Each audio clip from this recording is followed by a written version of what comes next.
quarta-feira, 7 de dezembro. Necromancia e culto aos ancestrais.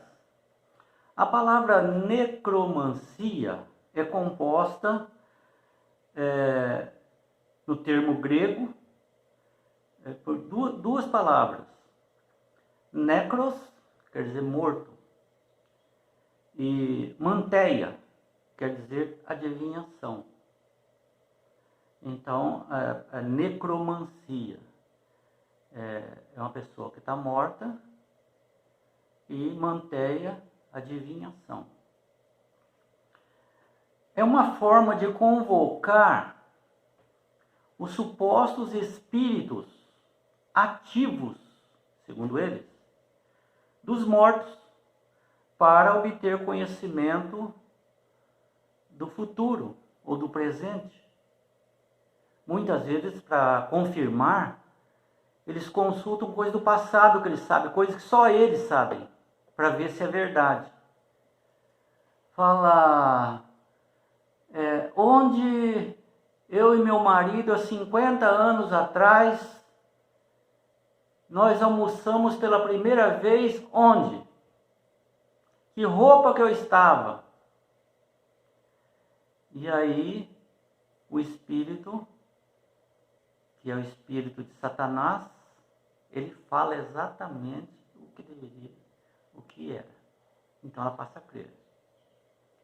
Porque Satanás tem poder, os anjos também, os anjos dele, né? Então, e também coisas que vai fazer. Eu tenho que fazer um negócio, tal. Como que eu faço para chegar lá?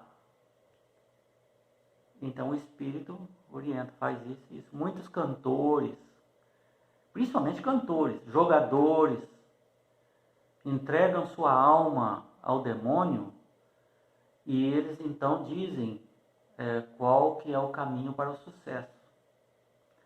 Muitos fazem músicas, muitos, dentro do espiritismo, ou no momento do transe espírita, onde a própria pessoa entra em transe. O espírito que vem de outra pessoa entra nele. Então aqui é necromancia e culto aos ancestrais. O culto aos ancestrais é outra coisa, que é venerar os ancestrais falecidos. Segundo eles, que eles acreditam que esses espíritos podem influenciar nos assuntos nossos aqui, de quem está vivo. Eles então veneram para agradar esses espíritos, porque eles vão ajudar a gente no nosso dia a dia. É uma prática pagã, mas que pegou o cristianismo com força. O espiritualismo, e pegou religiões não cristãs ou misturadas com o cristianismo para acreditar e exercer isso. Essas práticas pagãs podem ser muito atraentes, porque o que vem do demônio, ele mostra a parte boa, a parte prazerosa, mas não mostra a consequência das coisas. Então a gente fica só com a parte boa daquela tentação, daquela sugestão. Então as pessoas sentem, eu perdi meu querido, eu estou desanimado, estou com depressão, estou com não sei o quê. As pessoas, vamos lá consultar o seu filho para ver o que ele fala. Mas como que ele faz? Lá aparece ele, lá ele fala, né? Então vai lá, consulta, e ele pega, aparece lá, né? O anjo do demônio, imitando perfeitamente a pessoa, e fala o que a pessoa quer ouvir. Então, aqui no caso dos cultos aos falecidos, as pessoas ficam agradecidas, porque elas fazem coisas Não como se fosse para agradar o outro ser humano, mas eu vou dar uma cesta básica todo mês para a pessoa lá, porque em nome do meu falecido, né? Para que ele se sinta bem lá, ele vai ficar contente. Agora, o que eles citam muito é 1 Samuel 28, de 3 a 25. Você fala para eles que não existe isso, aí eles citam a Bíblia. O inimigo cita a Bíblia, que fala ali em 1 Samuel 28, de 3 a 25, que Samuel já estava morto. Estava morto, enterrado, já choraram por ele e tal. Não foi para o céu, não foi para o inferno. A Bíblia não fala nada, ele estava morto e foi enterrado. Saul, ali no tempo de Samuel, o que ele fez? Ele acabou com os médiuns espíritas. Ele acabou com a necromancia. Quem ele encontrava com esse costume, com essa crença, ele mandava matar. Então eles sumiram. Não se encontrava mais nenhum necromante e nenhum que consultava os mortos. Mas chegou um momento em que Samuel já estava morto e veio uma guerra com os filisteus. Povo forte. Inclusive aquele gigante era filisteu. Mas o gigante não estava aqui nesse momento. Mas a guerra estava ali. E Saul então ficou com muito medo, mas apavoradíssimo. Vamos ser mortos aqui. Então ele orou ao Senhor, mas o Senhor não respondeu. Veja que interessante. Diz que aquele que não anda nos caminhos da lei do Senhor, até a sua oração é abominável. Deus não responde. Porque a pessoa faz uma coisa consciente. Sabe que Deus quer que faça aquilo, ele não faz. Deus não responde aquela oração. Não respondeu a oração dele.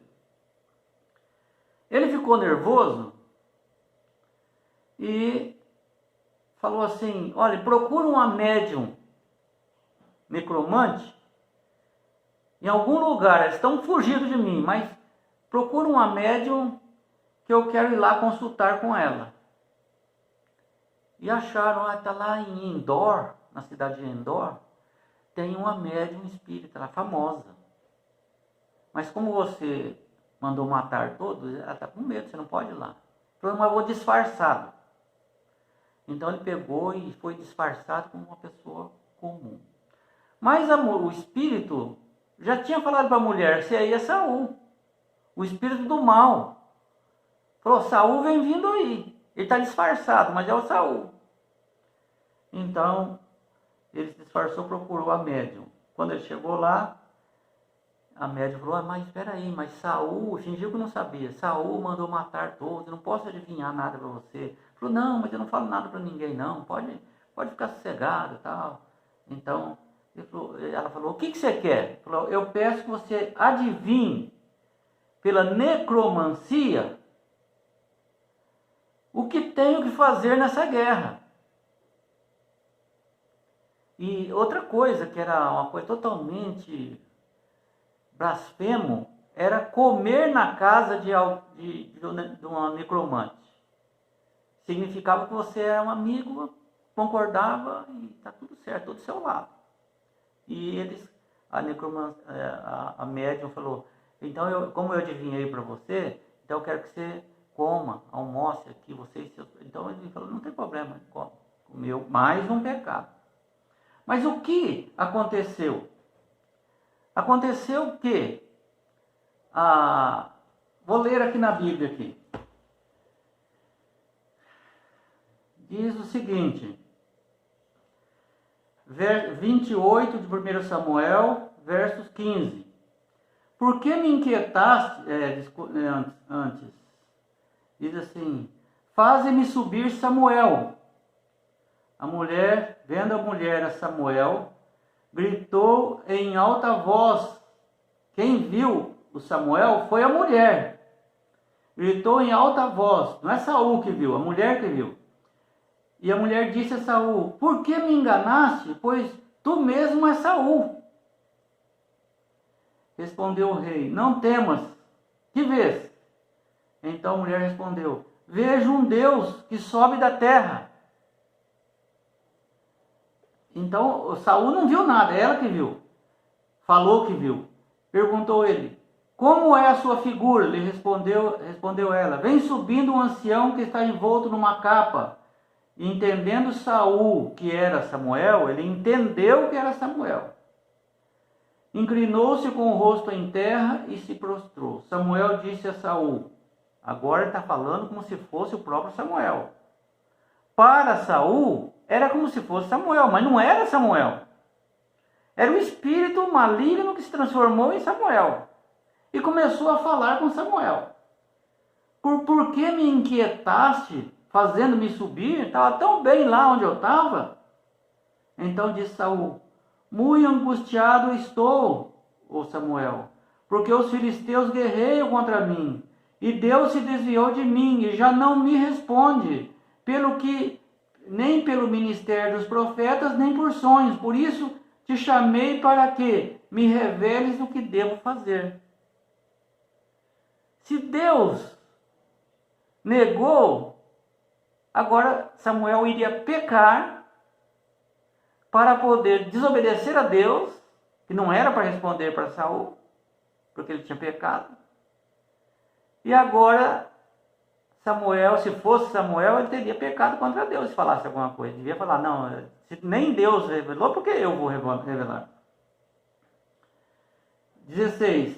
Então disse Samuel: por que, pois, a mim me perguntas, visto que o Senhor te desamparou e te fez teu inimigo? Isso é o espírito maligno está falando. Porque o Senhor fez para contigo,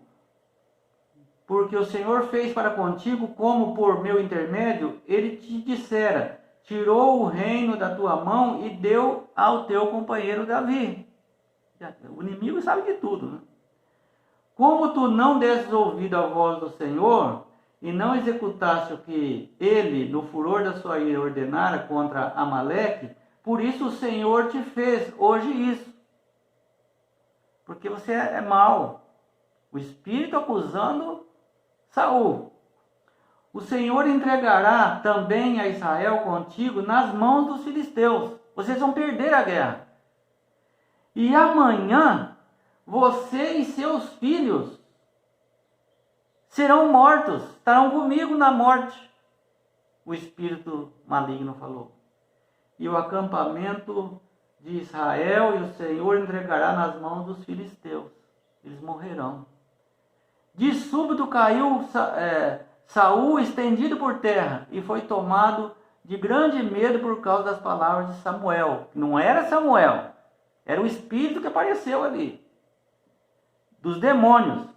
Porque a Bíblia toda fala que os mortos não voltam. Está ordenado morrer uma vez, vai para o juízo. Mas não volta mais, não fala nem mamãe. E ficou com medo das palavras de Samuel e faltavam as forças, porque não comera pão todo dia e toda aquela noite. Então, isso que é citado por aqueles que querem acreditar que os espíritos aparecem. Então a Bíblia claramente afirma que todos os espíritos, médicos, feiticeiros, necromantes, na antiga teocracia israelita, eram abomináveis ao Senhor. Saul sabia. Tanto é que fez um esparramo com eles. Deus odeia os necromantes, não por causa da pessoa que está fazendo, por causa do que ele está fazendo. Os que consultam os mortos não é de Deus, é de Satanás.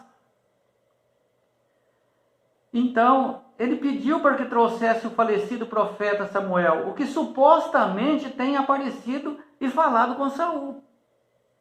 Supostamente.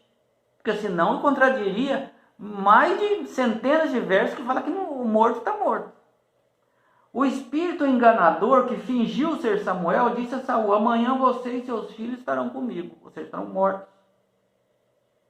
Ao predizer a morte de Saul, o espírito enganador assumiu a forma de Samuel. reafirmou a teoria da imortalidade da alma que foi falado lá no Jardim do Éden. Você não morrerá.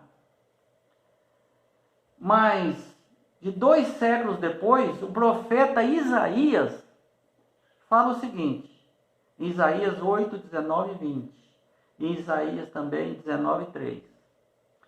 Quando disserem a vocês, consultem os médios e os adivinhos, que sussurram e murmuram, será que um povo não deveria consultar a Deus em vez desses médiuns? A favor dos vivos se consultarão os mortos? A lei é um testemunho. Está falando aqui do testemunho de Jesus e também da lei dos mandamentos. Se eles não falarem segundo esta palavra, a lei e o testemunho, jamais verão o alvorecer, jamais verão a Deus. Com que frequência, sob estresse, nós fazemos coisas que não sabemos, que sabemos que está errado, mas fazemos? Precisamos pedir muito a Deus. Isso aqui está crescendo cada vez mais, esse engano. E nós não podemos cair nessa. Eva caiu. Saul caiu. Mas nós não podemos cair. Deus não quer.